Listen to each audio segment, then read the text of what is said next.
Star Wars: The Scavengers spark 3 years after the fall of the Jedi Order, a young Padawan named Kellen Sol hides on the junk moon of Kelada.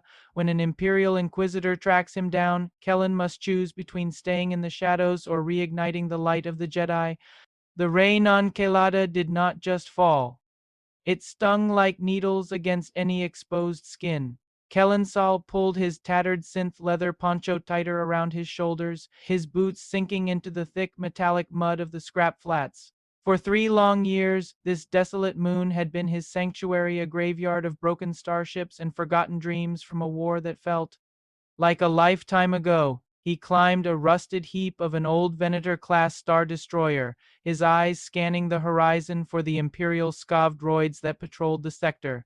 Beside him, 7R, a round-bodied astromech with a dented copper dome, whistled a low, mournful tone that mirrored the howling wind. Kellen patted the droid's head. With a gloved hand, "We are almost there, 7, he whispered. "Just one more power core and we can finally leave this rock for good." He did not know where they would go, only that they could not stay. The Empire's shadow was growing longer every day, even in the far reaches of the Outer Rim, and Kellen could feel the cold grip of the dark side tightening around the galaxy. Kellen reached into a jagged opening in the hull of a downed vulture droid, his fingers brushing against cold, oily wires. He closed his eyes, centering himself, and felt the faint thrum of residual energy still trapped within the machine's core. There, a power coupling that was still intact. As he carefully pulled it free, a sudden chill washed over him, a coldness that had nothing to do with the freezing rain. The force, a sense he had tried so hard to suppress, pulsed like a warning heartbeat in the back of his mind. 7R let out a sharp, frantic beep, his sensor eye turning toward the gray clouds above. Kellen looked up, his breath hitching. The thick layer of smog was churning, parting for a dark, angular shape that sliced through the atmosphere with predatory grace. It was not a scavenger ship or a local freighter.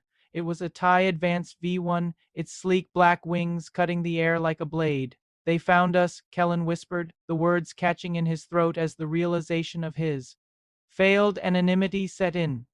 The TIE fighter landed on a nearby ridge, its engines whining as they powered down. Kellen ducked behind a rusted bulkhead, his heart hammering against his ribs like a trapped bird. He watched through a gap in the metal as a tall figure emerged from the cockpit, draped in an obsidian cape that billowed in the gale. It was an Inquisitor. A hunter of his kind. The figure carried no blaster, only a circular hilt at his hip that pulsed with dark intent. Behind the Inquisitor, a squad of purge troopers marched down the ramp, their specialized black armor polished to a mirror finish. They began to fan out across the scrap heaps, their scanners pinging rhythmically. Kellen gripped the hidden hilt beneath his poncho, the weapon he had sworn never to use again. He was no longer a Jedi, merely a scavenger, but the Force was screaming for him to move. He knew if he stayed still, the hunters would eventually smell the light within him. Master Val's face flickered in Kellen's memory, a ghost from the night the Jedi Temple fell. "Do not let them see your light, Kellen," she had told him before the clones breached the council chambers.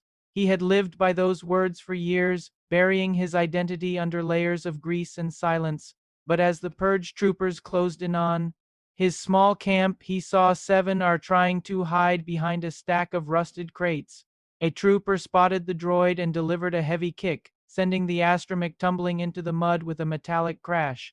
Kellen felt a surge of protective anger that he couldn't suppress.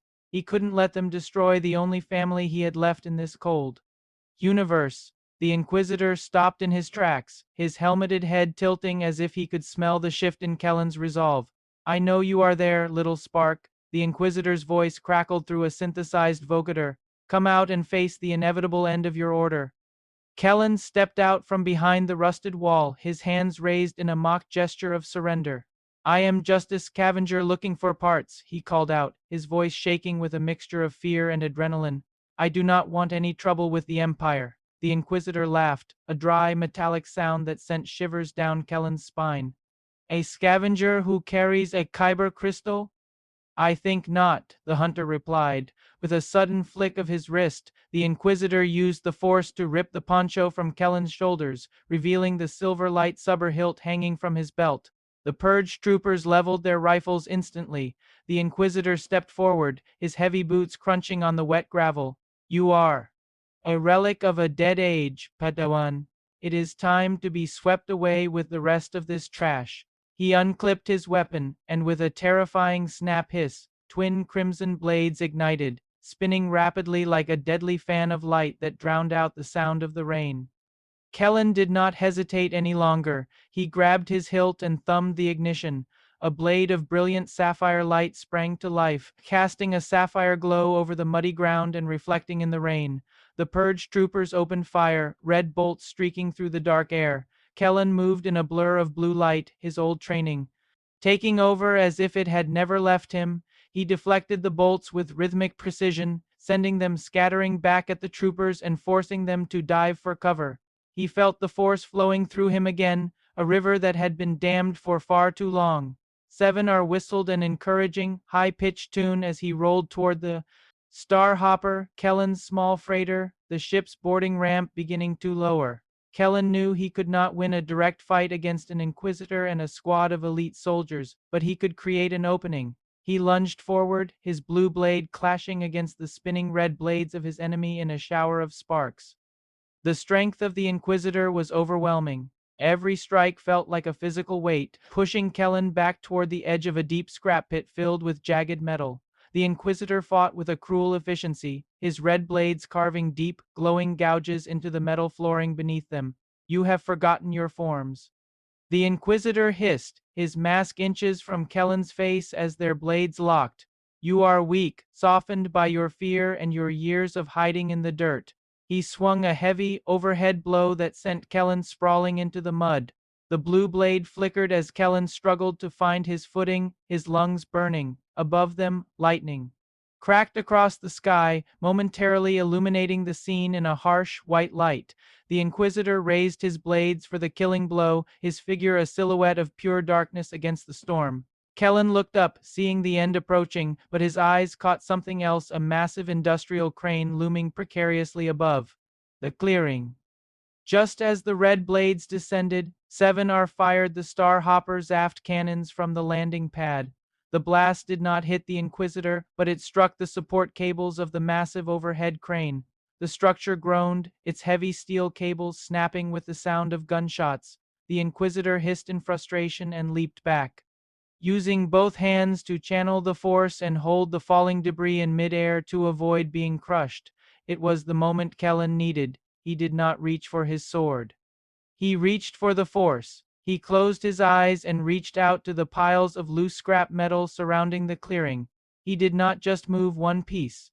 He moved everything. A whirlwind of rusted iron, jagged pipes, and heavy plating rose up from the mud, swirling around the Inquisitor in a chaotic storm of debris. The hunter was forced to drop his guard against Kellen to defend himself from the onslaught of metal, his red blades cutting through the junk in a desperate frenzy. The Inquisitor struggled against the sheer mass of the scrap, his red blades cutting through pipes as he tried to clear a path. Kellen scrambled to his feet, his breath coming in ragged gasps, and sprinted toward the boarding ramp of the Star Hopper. He did not look back to see if his trap held. He could hear the Inquisitor's roar of rage echoing behind him, muffled by the clatter of falling iron. 7R was already in the pilot's socket, the ship's sublight engines screaming as they reached full power.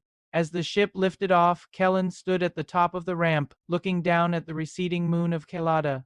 The Inquisitor emerged from the pile of scrap, his obsidian armor scratched and his cape torn, staring up at the departing ship with a silent, burning hatred. Kellen deactivated his lightsaber, the blue light fading into the gray mist of the rain as the ramp sealed shut, separating him from the darkness below.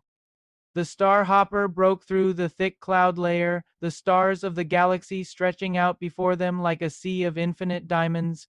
Kellen slumped into the pilot's seat, his hands still shaking from the rush of adrenaline. 7R beeped a soft, questioning sequence, his display screen flickering with data. Kellen looked at the nav computer, then back at the silver lightsaber resting on the console. We are not going to the core, 7, he said softly, his voice gaining a new strength.